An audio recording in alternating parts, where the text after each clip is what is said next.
plaisir de vous avoir avec nous sur Tsu TV Africa. Madame, monsieur, bonjour et bienvenue. Les États-Unis ont changé leur position dans la crise au Niger. Washington, qui a adopté une posture plus ou moins neutre depuis le début de la crise au Niger, a qualifié ce 10 octobre 2023 la prise de pouvoir des militaires comme coup d'État. En plus des sanctions inhumaines de la CEDEAO, Washington suspend également à son tour son aide au Niger. Toute reprise de l'aide américaine nécessitera des mesures de la part du Conseil national pour la sauvegarde de la patrie pour ramener une gouvernance démocratique dans un délai rapide et crédible, a déclaré le porte-parole du département d'État Matthew Miller. Pourquoi ce revirement et pourquoi le changement de posture des Nations Unies? Nous suivons la réaction du professeur Franklin Msiwa, Cameroun. La radicalisation de la posture américaine vient de la prise de conscience qui manifestement s'est faite aux États-Unis que les nouvelles autorités, qui sont l'expression des aspirations les plus profondes du peuple nigérien et qui font l'effort de coller à ces aspirations, les nouvelles autorités révolutionnaires et panafricanistes nigériennes, incarnées par le CNSP du président Aboudraman Tiani et le gouvernement dirigé par le Premier ministre Mahaman Ali Zein, n'ont pas l'intention de reprendre les erreurs et même les fautes qui ont été commises par Issoufou et par Bazoum dans la lutte antiterroriste. Quelles sont les fautes qui ont été commises par Mahamadou Issoufou et Mohamed Bazoum dans la lutte antiterroriste? Elles sont toutes simples. Leurs fautes ont consisté dans le fait que, alors qu'ils avaient à leur disposition tous les éléments pour comprendre la nature profonde de la déstabilisation dont souffre le Niger, plus amplement le Sahel et l'Afrique, Mahamadou Issoufou et Mohamed Bazoum ont mené une politique de lutte antiterroriste complètement contraire, complètement hors sujet. Je rappelle que Mahamadou Issoufou est le président du Niger qui, en 2011, a dit ceci à Barack Hussein Obama, alors président des États-Unis d'Amérique, grande puissance de l'OTAN. Il lui a dit ceci. Monsieur le président Obama, et c'était à Deauville, en France. Monsieur le président Obama, à 100 km d'ici. S'il vous plaît, j'apprends que l'OTAN veut attaquer la Libye, détruire la Libye. S'il vous plaît, n'attaquez pas la Libye. Si vous attaquez la Libye, si vous déstabilisez la Libye, eh bien, les terroristes vont profiter de cela pour nous déstabiliser tous.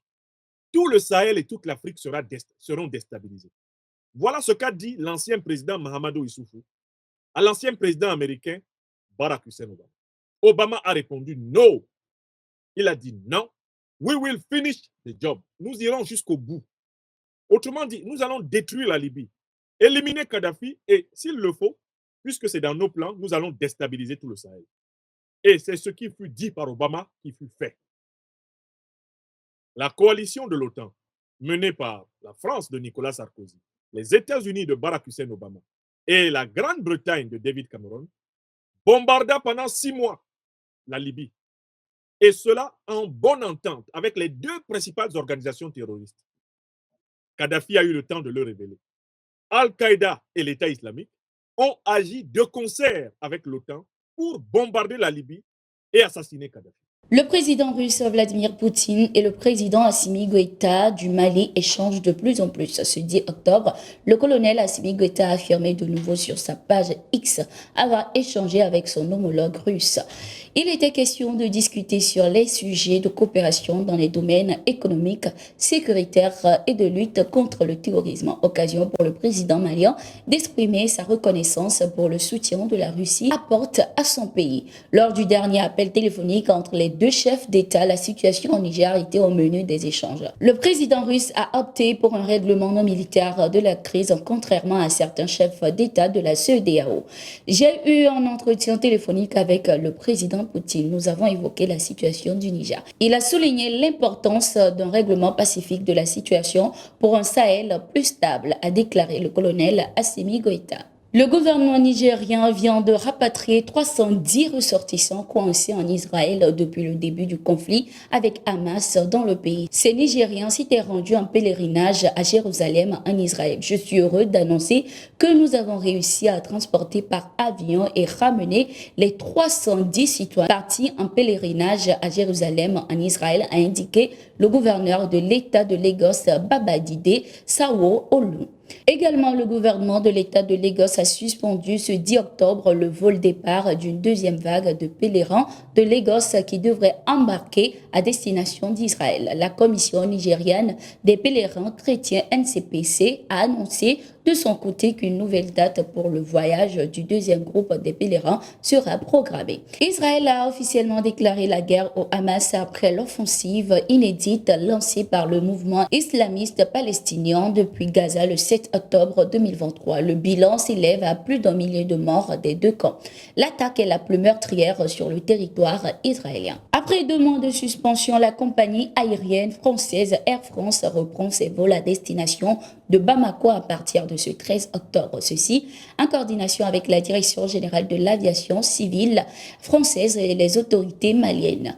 Avec ce redémarrage, la compagnie proposera 3 vols par semaine au lieu de 7.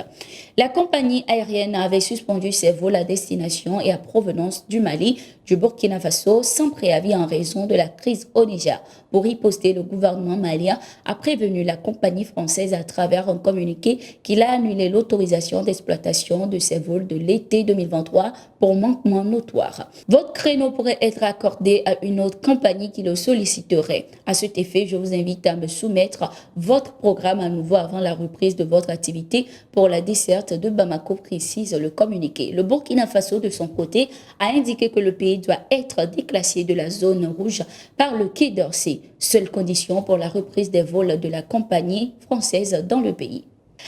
Nous sommes arrivés à la fin de ce numéro de Gatingo. Merci d'être resté avec nous. Nous sommes en continu sur nos différentes plateformes. When I lift up my voice, all I sing is a joyful song. Plus tu as une très belle voix. Tu sais ce que ma femme aime le plus chez elle? C'est sa beauté, surtout la clarté de sa peau. C'est quoi son secret, ma? Charlie. Ah mais ouais, on m'a bien. Toi aussi, est-ce que je peux lui demander ça? J'ai tout écouté dans mon casque. Voici mon secret. Peau d'ange. Donne ça à ta femme. Elle aura le même éclat que moi. Ah mais, tu sens bien. Pour une peau sublime et soyeuse, choisissez Peau d'ange, le savon de l'élégance. Peau d'ange, en vente partout.